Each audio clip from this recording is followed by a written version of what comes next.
In Griechenland sind wir viel zu wenig Leute, die Tierschutz machen.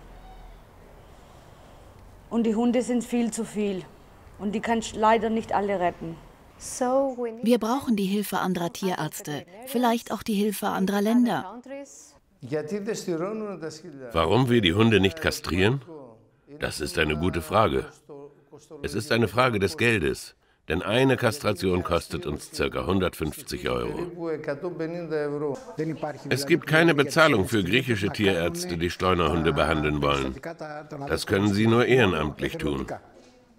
Ich glaube, dass es nicht schwer sein sollte, andere Gemeinden zu überzeugen, die gleichen Schritte zu unternehmen, wie wir es getan haben. Es ist nicht schwierig.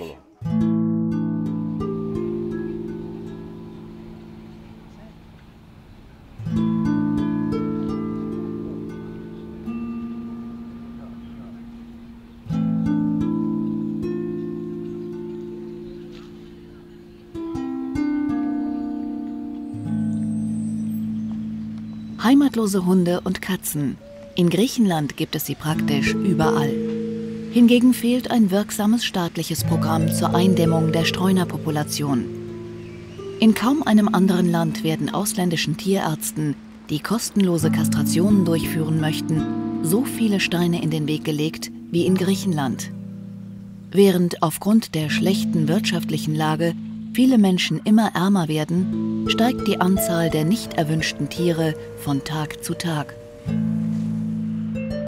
Seit Jahren kämpft der Tierärztepool in Griechenland nicht nur für die Hunde und Katzen, sondern auch gegen die Kommunalpolitiker, die Tierärzteschaft und sogar gegen das Agrarministerium. Denn Hilfe ist von dort kaum zu erwarten. Ohne ausländische Tierschützer und Veterinäre wären die heimatlosen Tiere in dem beliebten Urlaubsland jedoch längst verloren. Die Wirksamkeit groß angelegter Kastrationsprogramme hat sich in vielen Ländern der Welt bewährt. Trotzdem kommt man in Griechenland in etlichen Gegenden über die moralisch untragbaren sowie völlig nutzlosen Vergiftungsaktionen nicht hinaus. In Xanthi, im Nordosten des Landes, geht man einen anderen Weg. Hier hat man ein für griechische Verhältnisse einzigartiges Projekt auf die Beine gestellt. Tassos Theodoritis, der Vizebürgermeister der Stadt, sieht in der Arbeit des Tierärztepools eine sinnvolle und nachhaltige Lösung für seine Region.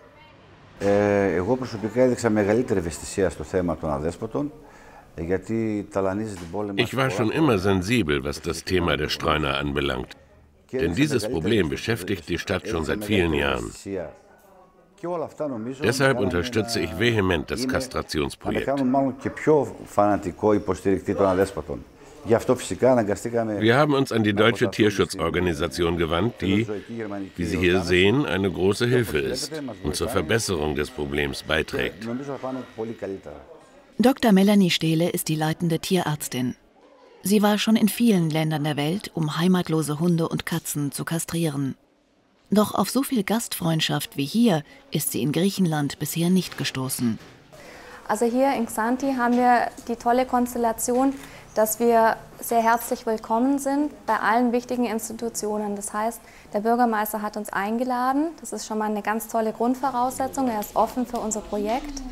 Er kriegt keine Steine in den Weg gelegt vom Veterinäramt. Das heißt, also ein Bürgermeister braucht den Rückhalt vom Veterinäramt. Dann kriegen wir die Unterschrift für den Vertrag. Und nicht überall ist es möglich, dass man eben diese Grundvoraussetzungen findet. Zusätzlich haben wir hier die tolle Konstellation, dass wir hier in der Praxis arbeiten können von griechischen Tierärzten. Das heißt, schon mal die ganze Umgebungsbedingung ist gut, ist super. Wir haben einen OP-Tisch, wir haben eine tolle Lampe, wir haben griechische Tierärzte, die unser Projekt unterstützen. Dann haben wir tolle Vereine, die hier das Ganze auch unterstützen. Das heißt, einen griechischen ortsansässigen Verein. Viele Helfer, die letztendlich die Tiere auf der Straße fangen, die tagtäglich da sind, also von früh bis nachts. Nachts wird geputzt, sie fangen die Tiere ein, sie sind permanent irgendwo in Aktion. Und das Ganze wiederum in Kooperation noch mit einem deutschen Verein, Griechische Fellnasen, die letztendlich versuchen, über Öffentlichkeitsarbeit das Ganze nochmal finanziell zu halten, zu unterstützen. Den ganzen Tag sind die einheimischen Fänger im Einsatz und sorgen für Nachschub auf den Operationstischen. Lange suchen müssen sie nicht. Streuner gibt es in Griechenland überall. Oft kommt es zu Komplikationen, weil griechische Veterinäre behaupten, der Tierärztepool würde ihnen die Patienten wegnehmen. Ein Tierarzt aus Thessaloniki ist da ganz anderer Meinung. Das entspricht nicht der Wahrheit. Wenn die deutschen Kollegen diese Arbeit nicht machen, macht sie niemand. In seiner Praxis kastrieren Ines Leuf vom Tierärztepool und ihre Assistentin zeitgleich zu der 200 Kilometer entfernt laufenden Aktion in Xanthi Hunde und Katzen. Eingeladen wurden sie vom Vizebürgermeister von Orio Castro, das nur wenige Kilometer nördlich von Thessaloniki liegt. Wir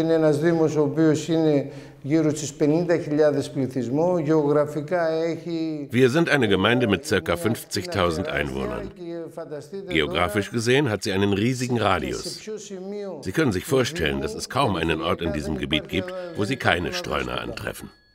Die Kosten für die Kastrationen sind für unsere Gemeinde unverhältnismäßig hoch. Daher haben wir um europäische Unterstützung gebeten. Insbesondere aus Deutschland, von wo auch Hilfe kam. Und wir sind sehr dankbar, dass der Tierärztepool heute bei uns ist und die Kastrationen der streunenden Tiere vornimmt.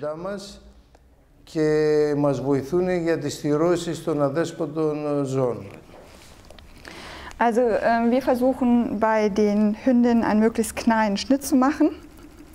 Aus dem Grund, weil die Hunde ja nachher wieder auf die Straße gehen und je größer der Schnitt, desto eher Wundheilungsstörungen und desto eher kann auch was passieren. Wir machen es so, dass wir halt recht weit hinterm Bauchnabel anfangen zu schneiden und bei der Hündin die Eierstocksbänder durchtrennen. Damit können wir den Uterus sehr weit vorverlagern, alles sehr gut abbinden und damit bleibt der Schnitt klein. Der kleine Schnitt hat natürlich auch den Vorteil, dass man nicht so viel zunähen muss. Das geht natürlich auch alles ab von der Operationszeit.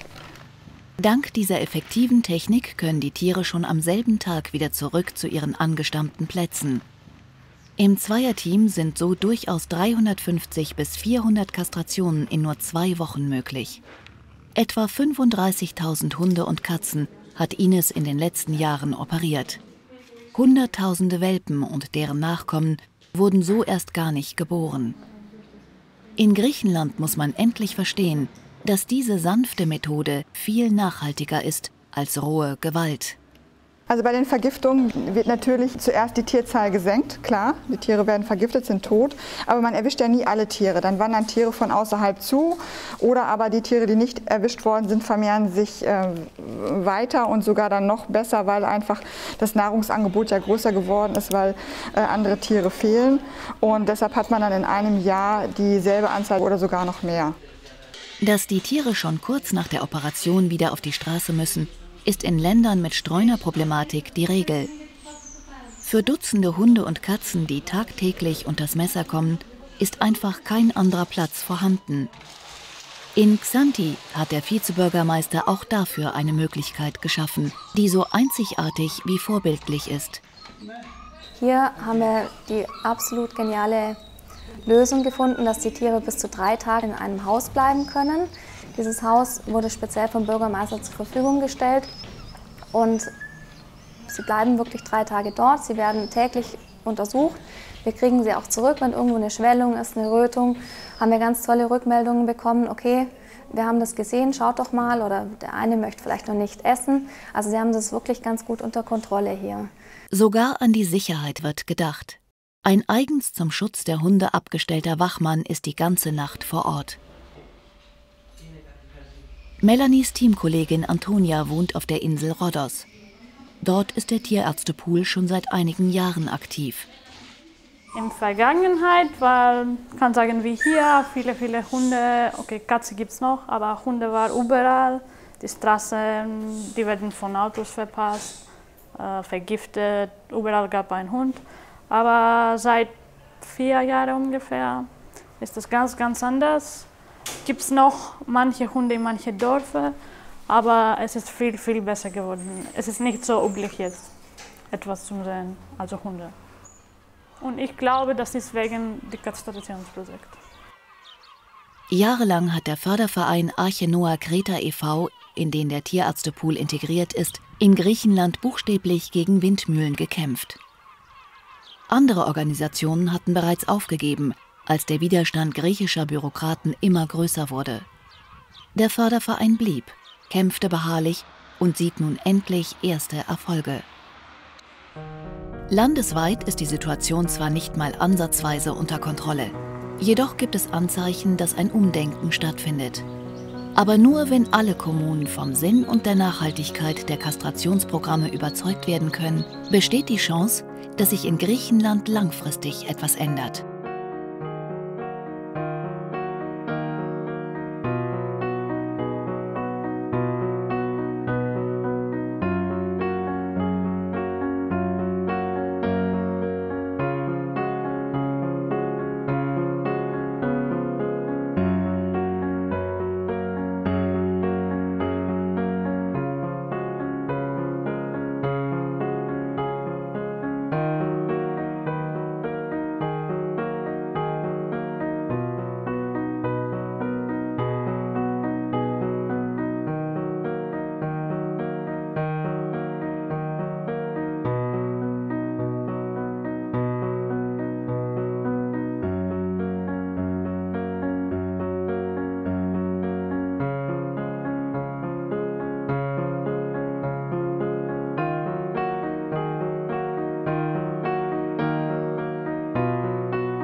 Ich könnte mir nicht vorstellen, irgendwas anderes zu machen.